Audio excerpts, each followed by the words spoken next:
Bonjour, alors aujourd'hui je fais cette vidéo pour vous parler d'un sujet important pour la rentrée des petites sections. Je dirais même que c'est le sujet central, mais c'est pas forcément celui qu'on aborde avec l'enfant lorsqu'on va lui parler de sa rentrée scolaire.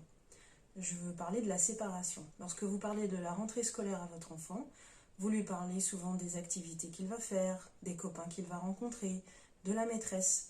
Mais souvent, on oublie de dire que l'école, c'est sans papa et maman, que les parents restent à la porte de l'école. On l'oublie parce que déjà, on a peut-être un petit peu peur que l'enfant soit stressé ou angoissé à cette idée, et puis aussi parce qu'on est mal à l'aise pour expliquer les choses. Donc dans cette vidéo, je vais vous donner des conseils et puis des informations qui vont vous permettre de préparer la rentrée avec votre enfant et de préparer la rentrée en particulier sur le thème de la séparation.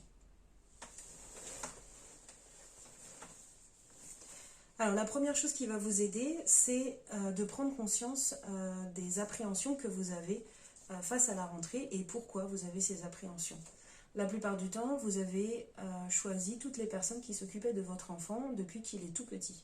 Et là, c'est la première fois que votre enfant va être confié à une personne que vous n'avez pas choisie, que vous ne connaissez peut-être même pas. Alors, une des façons de remédier à cette appréhension, c'est de connaître certaines choses sur l'école. Et donc, c'est ce que je vais faire maintenant. Je vais vous expliquer un petit peu comment ça se passe à l'école. Donc, dans une classe, il y a une maîtresse, il y a une ATSEM et parfois il y a une AVS. Donc la maîtresse, elle est là pour enseigner, mais en début d'année, elle a tout à fait conscience qu'elle n'a pas affaire à des élèves, mais à des tout petits enfants. Donc elle est très attentive à chaque enfant. Malgré tout, elle en a 25. Ensuite, il y a l'ATSEM. L'ATSEM, c'est une personne importante dans la classe parce qu'elle aide à l'autonomie des enfants. Donc en fait, elle est très proche des enfants. C'est elle qui aide à mettre les chaussures, à les enlever, même si la maîtresse le fait aussi. C'est elle aussi qui va aider à se laver les mains, mais qui va les aider au passage aux toilettes, au dortoir, qui va aider à les déshabiller et à les rhabiller. Donc c'est une personne très importante pour les enfants au niveau affectif. Et puis parfois dans la classe, il y a une AVS. Une AVS, c'est une dame qui est là pour aider les enfants qui sont en situation de handicap. Mais bien sûr que cette personne-là, elle aide aussi tous les enfants de la classe. Ce sur quoi vous pouvez vous appuyer, c'est que ce sont des personnes qui ont une formation. Donc elles ont une formation sérieuse, que ce soit les maîtresses, les ATSEM, les AVS. Elles ont aussi une expérience, parfois courte, d'autres plus longues. Donc elles savent comment s'y prendre avec les enfants et surtout, elles savent s'y prendre avec des enfants dans un grand groupe. Ce qui est très différent de vous lorsque vous vous occupez d'un enfant lorsqu'il est tout seul avec vous. Et donc, il faut leur faire confiance sur cette expérience. Et si vous avez la moindre appréhension, les jours de rentrée, etc., il ne faut pas hésiter à aller les voir et à discuter avec la maîtresse pour savoir, pour être rassuré par exemple. Alors, le deuxième point consiste à préparer cette séparation et à avoir des éléments pour pouvoir en parler avec votre enfant. Et une des façons, c'est de vous expliquer comment ça va se passer le jour de la rentrée pour que vous fassiez une petite histoire que vous allez raconter à votre enfant. Donc le jour de la rentrée, vous allez attendre aux portes de l'école. La maîtresse va vous faire rentrer dans la cour.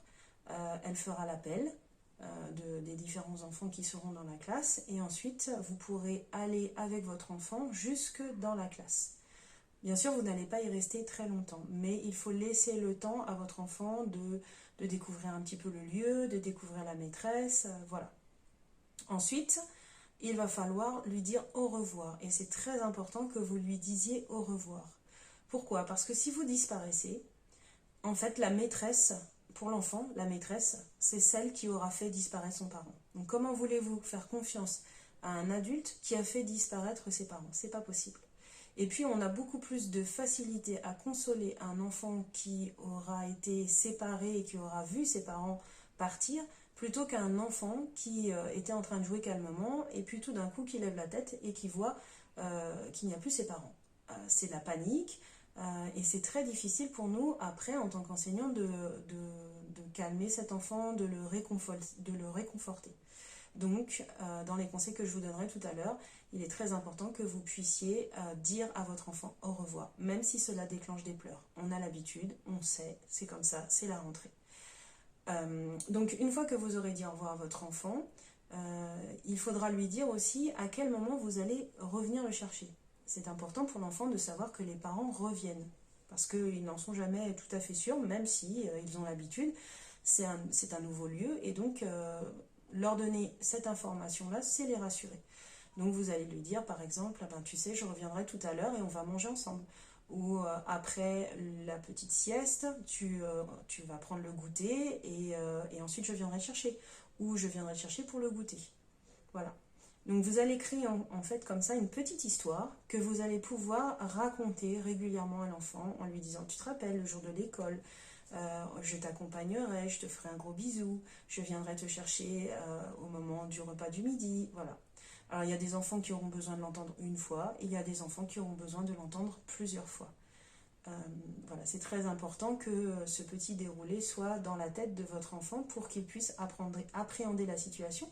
Et ça va vous permettre aussi d'avoir des mots à mettre sur cette séparation et de ne pas vous retrouver face à quelque chose de vide et en fait être vous-même angoissé. Parce que si vous appréhendez cette séparation, l'enfant va lui-même l'appréhender, c'est normal. Si vous êtes rassuré, l'enfant sera rassuré. Maintenant, je vais vous donner un certain nombre de petits conseils qui vont vous aider à préparer cette rentrée, à parler avec votre enfant, etc. Donc d'abord, comme on l'a dit déjà à plusieurs reprises, vous allez lui parler de cette séparation. Ensuite, vous allez le rassurer. Bien sûr, il aura le droit à sa tétine et à son doudou. Il aura le droit s'ils sont dans son sac.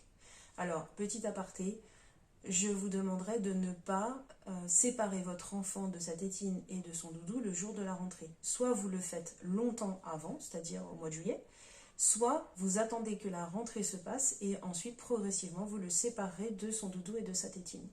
C'est trop compliqué pour l'enfant de gérer à la fois la séparation au doudou et à la tétine et en même temps la séparation avec les parents. Au niveau de l'école, progressivement, les enfants n'auront plus accès toute la journée au doudou et à la tétine. Mais on le fait progressivement et au rythme de chaque enfant. Vous allez aussi rassurer votre enfant sur le fait que s'il a envie de faire pipi, il va pouvoir demander à la maîtresse, mais que si jamais il n'ose pas demander à la maîtresse, eh bien régulièrement, la TSEM va proposer d'aller aux toilettes et il suffira qu'il accompagne le groupe qui passe aux toilettes.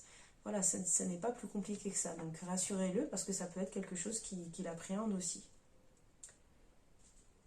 Ensuite, si vous n'avez jamais été séparé avec lui, il serait intéressant durant les vacances de préparer cela en prévoyant des petites séparations, par exemple en le mettant chez papy et mamie 1 ou 2 heures, en le confiant à la voisine si vous avez confiance, pendant que vous allez faire 1 ou 2 courses. En plus, s'il est avec un petit copain du même âge, ça pourra l'aider. Donc ça, c'est des moments intéressants qui vont préparer la rentrée aussi.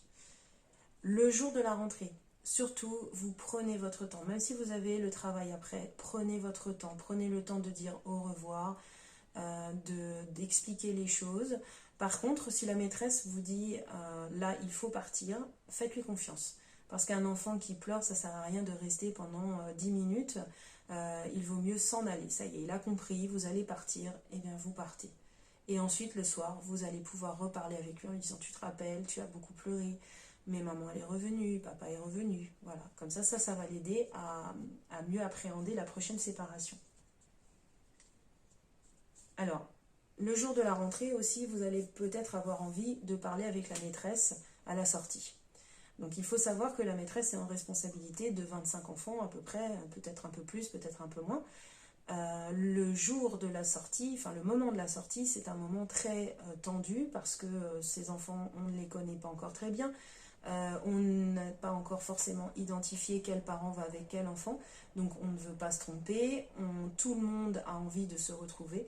Donc notre priorité, au-delà de tout, c'est la sécurité et les enfants. Donc nous rendons les enfants aux parents, puis nous pouvons accorder un petit temps à chaque parent qui le souhaite, juste pour dire 2-3 mots si ça s'est bien passé, pour vous rassurer. Voilà. Donc soyez convaincus que durant cette année, votre enfant, il va apprendre plein de choses, il va grandir, il va s'épanouir. Voilà. Et ce petit moment de séparation, il est un petit peu délicat. Ça peut durer un petit peu de temps, ça peut durer quelques semaines.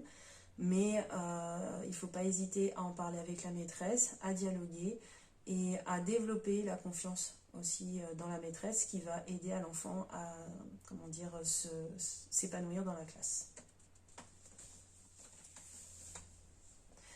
Voilà, j'espère que cette vidéo, elle va vous permettre d'appréhender la rentrée de façon plus sereine, ou de façon sereine tout simplement. Je ferai d'autres vidéos sur d'autres thèmes prochainement, et donc je vous dis à bientôt.